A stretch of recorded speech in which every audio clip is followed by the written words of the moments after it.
Hello दोस्तों, नमस्ते। मैं विनोद सरवा। आज हम हिंदी व्याकरण के युग्म शब्दों पर आपके चर्चा करने के लिए आपके समक्ष उपस्थित हैं। ये युग्म शब्द हैं वो फिलहाल देखें, वर्तमान समय को, आज के दिन को देखते हुए तो रीट की परीक्षा में सबसे महत्वपूर्ण है। इसके अलावा कक्षा 9 का जो सिलेबस है, 9 का जो पाठ्यक्रम है, उसमें भी ये चीजें शामिल है। इसके अलावा बात हम करें तो भविष्य में आने वाली जो पटवार, ग्राम सेवक अथवा राजस्थान पुलिस सब इंस्पेक्टर की भर्तियां हैं, उनके पाठ्यक्रम में ये चीजें, सभी चीजें शामिल है। तो वहां हम इनके बारे में और उन परीक्षाओं के लिए ये आज की जो कक्षा है यह हमारे लिए महत्वपूर्ण रहने वाली है। युग्म का अर्थ होता है जोड़ा, मतलब ऐसे शब्द जो जोड़े में आते हैं, दो या दो से अधिक होते हैं, किंतु सुनने और देखने में एक जैसे लगते हैं, किंतु उनके अर्थ में बहुत ज्यादा परिवर्तन होता है। तो पहला पद हम लिखते हैं पदत्राण और दूसरा लिखते हैं दोस्तों परित्राण। पदत्राण का अर्थ होता है जूता और परित्राण का अर्थ होता है रक्षा। अब इसी के जैसा एक शब्द और आता है जो वैसे देखें तो संस्कृत भाषा का है शिरस्त्राण। शिरस्त्राण कहते हैं।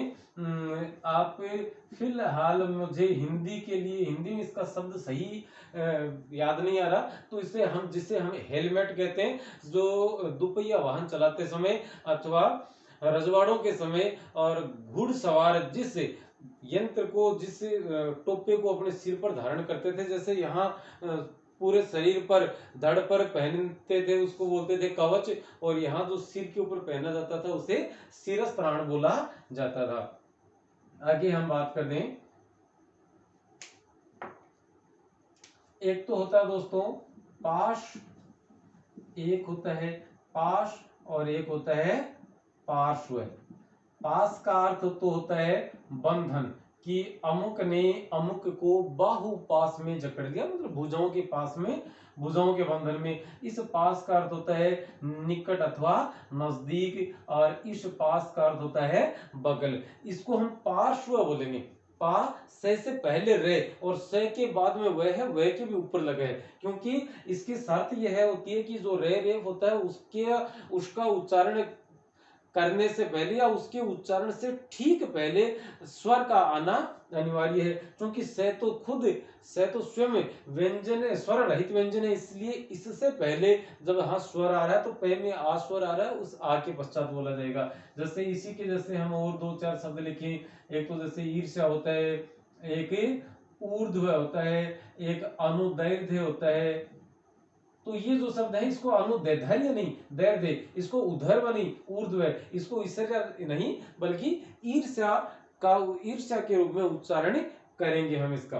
तो इसी प्रकार से यह इन्हीं के जैसा मिलता जुलता शब्द था, अतः यहाँ हमने इसको लिख दिया। एक तो होता है दोस्तों पेय, एक तो क्या होता है पेय, और दूसरा होता है प्रेय।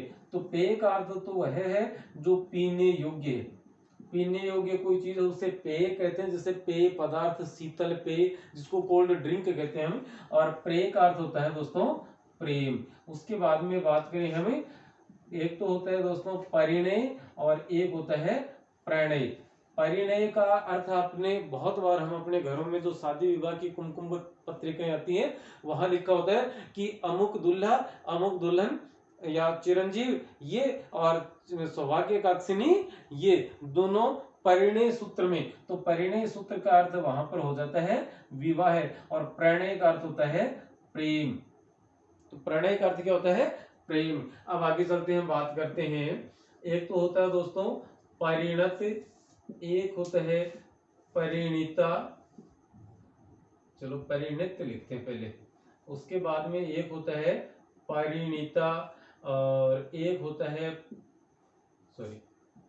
एक उसके बाद होता है प्रणत, उसके बाद में होता है प्रणीत, और उसके बाद में होता है प्रणीता।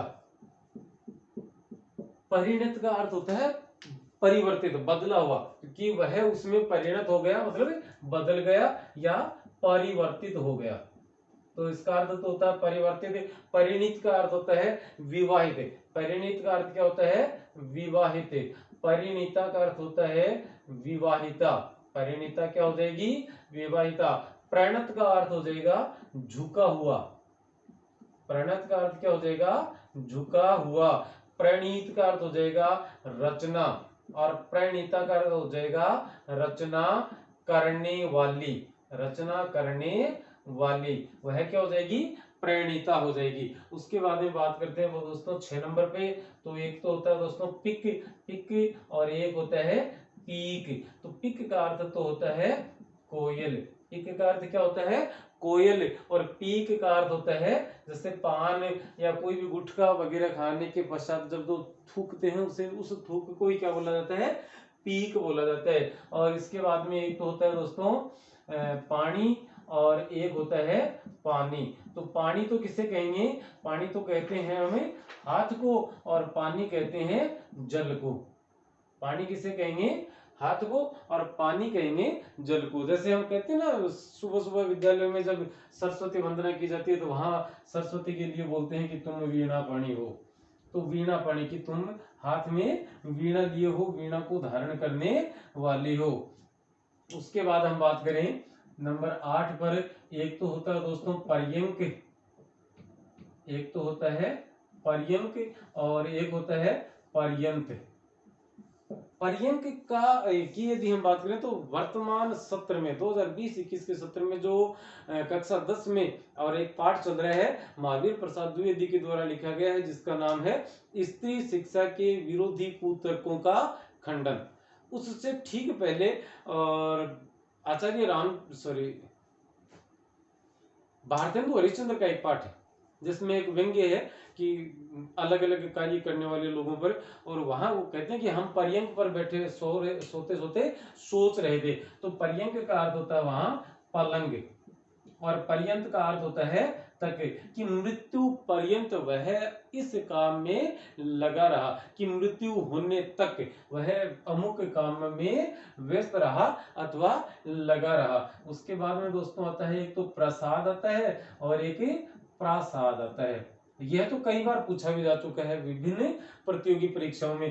प्रसाद का अर्थ क्या होता है, प्रसाद का अर्थ होता है कि एक तो कृपा, कि आपके प्रसाद से सब ठीक चल रहा है, कि आपकी कृपा से, आपके दया से, कृपा दया, या कहाँ जाके आ रहे हो, कहाँ से आ रहे हैं, यदि कोई रास्ते में मिल जाए पूछते हम कहाँ से आ रहे हैं, और सामने वाला बंदा यदि मंदिर में और कुछ प्रसाद चढ़ा कर आया है तो उसे हम कहेंगे भोग चढ़ा कर आया, तो प्रसाद को भोग भी कहा जाता है। और प्रसाद को महल अथवा एक बड़ा सा भवन जो होता है उसको भी पुकारा जाता है। इसके बाद में बात करें हमें अगले प्रश्न की, तो एक तो होता है दोस्तों प्रथा और एक होता है प्रथा। तो प्रथा तो कहते हैं कुंती को, प्रथा किसे कहते हैं, कुंती को, पांडवों की माता को, और प्रथा कहते हैं रिवाज को। प्रथा किसे कहते हैं, रिवाज को कहते हैं। इसके बाद में बात करें तो एक तो होता है दोस्तों प्रदेश और एक होता है प्रदेश, सॉरी, जो प्रदेश है इसका अर्थ तो होता है दूसरा देश, और प्रदेश का अर्थ होता है इलाका या क्षेत्र, इलाका या क्षेत्र के लिए, और उसे प्रदेश शब्द का इस्तेमाल किया जाता है। बीच में आप स्क्रीनशॉट लेना चाहें या साथ साथ लिखना चाहें या वीडियो को पॉज करके लिखना चाहें, लिखते रहें, ताकि हमारे परीक्षा की दृष्टि से बार बार आपको वीडियो देखने की जरूरत न पड़े, और आप अपने रजिस्टर से जो टेक्स्ट में लिखा है उसकी मदद से और ज्यादा बढ़िया तरीके से देख सकें। उसके बाद बात आती है, एक तो होता है दोस्तों प्राप्त, एक तो क्या होता है प्राप्त, और एक होता है पर्याप्त। तो प्राप्त का हमारा अर्थ तो होता है पाया हुआ, कि जो मैंने मुझे मिला है, जो, या हम कह सकते हैं मिला या पाया। और पर्याप्त का मतलब होता है काफी या भरपूर, कि अरे खाना खाते समय मम्मी पूछती है कि बेटा और खाना, नहीं पर्याप्त है, काफी है, भरपूर है, इससे ज्यादा और देने की आवश्यकता नहीं है। उसके बाद में एक तो होता है दोस्तों पदम और एक होता है पद्य। तो पदम तो कहते हैं कमल को, और पद्य कहते हैं किसी कविता को, या हिंदी की एक रचना विशेष, रचना पद्धति का नाम क्या है? पद्य जिसे कहा जा सकता है। एक इसके बाद में होता है दोस्तों परुष, और एक होता है परुष नहीं, परस। एक तो होता है परश और एक होता है परश। इस परश को कहते हैं, पारस नाम का एक पत्थर बताते हैं कि जिसे सोने से स्पर्श करवा दिया जाता है तो वह लोहे से स्पर्श करवा दिया जाता है तो वह सोना बन जाता है। और इस परश का मतलब होता है स्पर्श करना। स्पर्श का अर्थ क्या होता है? स्पर्श करना। इसके बाद में बात आती है, एक तो आती है पारायण, और एक होता है पारायण। दूसरा क्या होता है? पारायण। और पारायण का अर्थ होता है लगा हुआ, उसमें लगा हुआ, किसी काम में लगा हुआ जो होता है उसे हम क्या कहते हैं? पारायण कहते हैं। और पारायण कहते हैं पूरा पाठ जो होता है उसे। अब देखिएगा, आप जैसे हम देखते हैं कि अमुक व्यक्ति कर्तव्य परायण व्यक्ति है, अमुक व्यक्ति कर्तव्य परायण व्यक्ति है, मतलब वह अपने कर्तव्य में जी जान से लगा हुआ व्यक्ति है। तो कर्तव्य परायण मतलब लगा हुआ, और पारायण पूरा पाठ शुरू से लेकर अंत तक किसी भी चीज का हो सकता है, कोई कविता का हो सकता है, भजन का हो सकता है, जो पाठ किया जाता है उसे हम क्या कहते हैं? पारायण के नाम से अभिहित करते हैं, जानते हैं, पहचानते हैं। इसके बाद बात आती है नंबर 16 पर। एक तो होता है दोस्तों प्रबल, एक प्रवाल, और एक होता है जैसे प्रवर, और एक होता है प्रवार। प्रबल का अर्थ तो होता है सशक्त। जैसे बल में क्या जोड़ दिया? शक्ति, और शक्ति में ए जोड़ा तो सख्त हो गया, शाक्त होता है वैसे, लेकिन सशक्त, स उपसर्ग जोड़ दे। जैसे यहाँ बल में प्र उपसर्ग जोड़ा, वहीं शक्ति में स उपसर्ग जोड़ा गया तो सशक्त हो गया। दोनों ही क्या है? प्रबल और सशक्त दोनों ही शब्द क्या है? भाववाचक संज्ञा है। प्रवाल किसे कहते हैं? मूंगा को कहते हैं। जैसे प्रवाल से बनी हुई सबसे बड़ी चट्टान आदि कहाँ है? और प्रवर कहते हैं सबसे अच्छे को, सबसे अच्छा, तो सबसे उत्कृष्ट है उसे क्या कहते हैं? प्रवर कहते हैं। और प्रवार कहते हैं ओढ़नी को या उत्तरीय को, क्या कहा जाता है? प्रवार कहा जाता है। इसके बाद में जैसे बात करें, एक तो होता है दोस्तों पंख, और एक होता है पंख। पंख का अर्थ होता है कीचड़। जैसे हम कहते हैं कि पंकज, पंख में जन्म लेता है जो वह, अर्थात पंकज। और पंख का अर्थ होता है डैना या पर। बड़े पंख होते हैं उसे क्या कहा जाता है? डैना कहा जाता है। जैसे चील के, गिद्ध के, इनके जो पंख है उनको डैना कहा जाता है। इसके अलावा जो हवाई जहाज के, वायुयान के जो पंख है उनको भी कहा जाता है डैने के नाम से, डैना पुकारा जाता है। और छोटे पक्षी जो होते हैं जैसे चिड़िया, गौरैया, कबूतर, उनके जो पंख है उनको पर अथवा पंख कहा जाता है। इसके बाद में हम बात करें जैसे 18 पर, एक तो होता है परिध और एक होता है परिधि। तो परिध का अर्थ तो होता है दोस्तों भाला या बर्छी नाम का जो आयुध है, जो अस्त्र है, जो हथियार है उसे। और परिधि कहते हैं सीमा को। परिधि किसे कहते हैं? सीमा को कहा जाता है। इसके बाद में बात करें, आप साथ साथ लिखते रहें। एक तो होता है दोस्तों परिताप, एक तो होता है परिताप, और एक होता है प्रताप। परिताप का अर्थ तो होता है संताप, और प्रताप का अर्थ होता है जैसे या तो वीरता, या आप इसे कह सकते हैं इसका पौरुष या पराक्रम। पौरुष या पराक्रम किसे कहेंगे? प्रताप को कहेंगे कि राम प्रताप देने से सा सोम सशील है राम महित का। आगे चलते हैं तो इसके बाद आता है, एक तो दोस्तों आता है पिटना और एक आता है पीटना। इन दोनों में वही फर्क है जो लुटना और लूटना में फर्क है। जो इनमें जो अंतर है वही अंतर इनमें। पिटना मतलब किसी दूसरे से मार खाना, और पीटना किसी दूसरे को मारना। दोनों में देखिए, तो ये इससे का तो हम लिखेंगे दूसरे से मार खाना। ये तो क्या है, पिटना, कि आज वह पिट कर आया, मतलब किसी से मार खाकर आया है। और दूसरा कोई कहता है कि आज तो वह पीट कर आया, मतलब किसी दूसरे को मार कर आया है। ये कहते हैं, इसे कहते हैं दूसरे को मारना।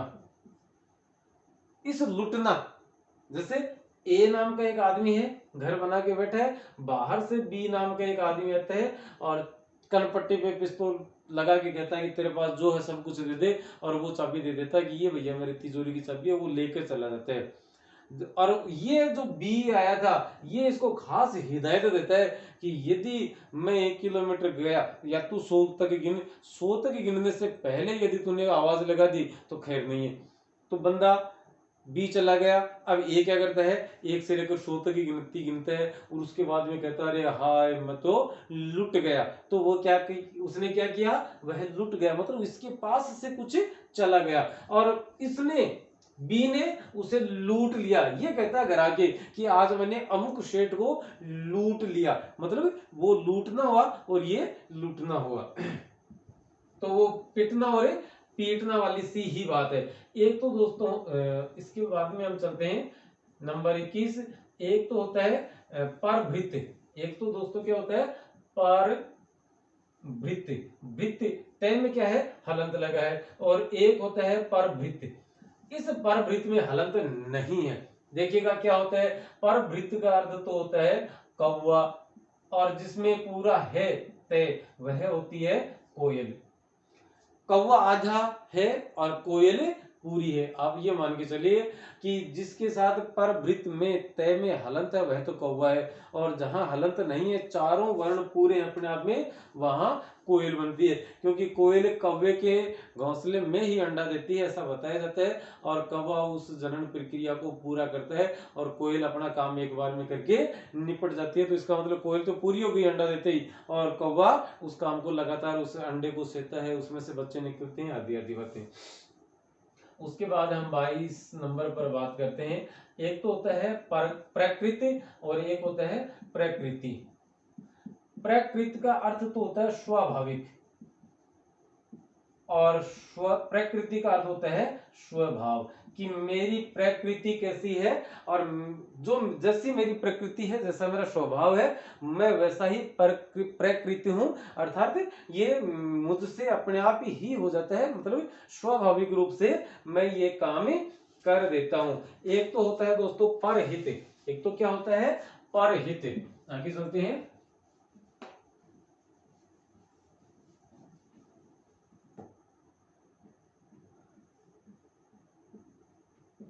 परहित और परिहत। परहित का अर्थ शायद आप सब लोग जानते हैं, परहित कहते हैं परोपकार को, पर धन हित, पर धन उपकार। तो शब्द बन गया हमारा परोपकार। और परिहत का मतलब होता है निर्जीव या मृत, या मृत जो है उसे ही हम क्या कहेंगे, परिहत कहेंगे। उसके बाद में बात करते हैं,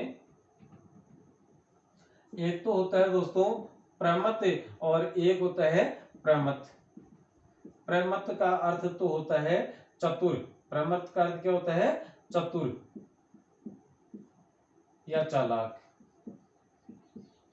और इससे प्रमत को कहते हैं मदहोश, जो नशे में हो उसे प्रमत के नाम से अभिहित किया जाता है। इसके बाद में एक होता है पट और दूसरा होता है पट। पट कहते हैं वस्त्र या कपड़े को, और ये कहते हैं तख्त को। इसके बाद में होता है नंबर 6 पर बात करते हैं। एक तो प्रहर होता है और एक प्रहार होता है।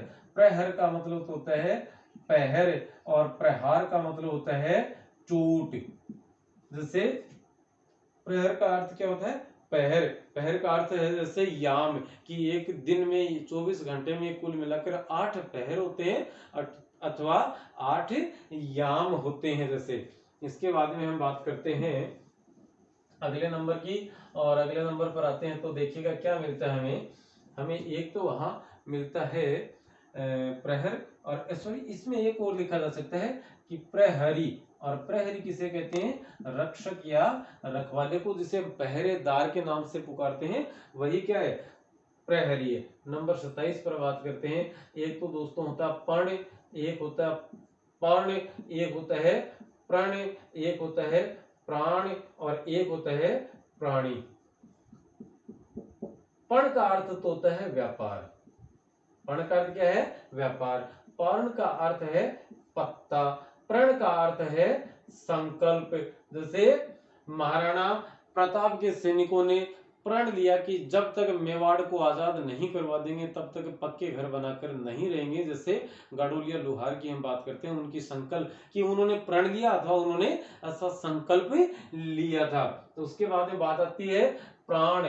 तो प्राण का अर्थ जैसे है सांस और प्राणी का अर्थ है जैसे जीव। प्राणी का अर्थ क्या हो जाता है? जीव। और एक हमने इसी के जैसा पढ़ा अभी थोड़ी देर पहले, पानी, पानी वानी हाथ हमने पढ़ा था, तो वो यहाँ लिखने की आवश्यकता मैं नहीं समझता कि है। इसके बाद में बात करते हैं, एक तो होता है दोस्तों प्रणाम और एक होता है प्रमाण। तो प्रणाम को तो किसे कहते हैं? अभिवादन को कहते हैं। जैसे दो लोग आपस में मिलते हैं और एक कहता है सर नमस्ते प्रणाम, है ना, तो यह एक प्रकार का प्रणाम क्या है? एक प्रकार का अभिवादन है। और प्रमाण किसे कहते हैं? हम प्रमाण कहते हैं साक्ष्य को अथवा सबूत को, कि कोई सबूत है क्या तुम्हारे पास? बिल्कुल है सर। क्या है? कि यह हमारे पास प्रमाण है। इसके बाद में हम बात करते हैं, एक तो होता है दोस्तों प्रस्तर और एक होता है प्रस्तार। प्रस्तर का अर्थ तो होता है पत्थर। प्रस्तर का अर्थ क्या होता है? पत्थर। और प्रस्तार का अर्थ होता है प्रसार। तो दोस्तों कुल मिलाकर आज की कक्षा में फिलहाल इतना ही। बहुत जल्दी हम और अगली कक्षा लेकर आएंगे। तब तक के लिए नमस्ते, शुक्रिया।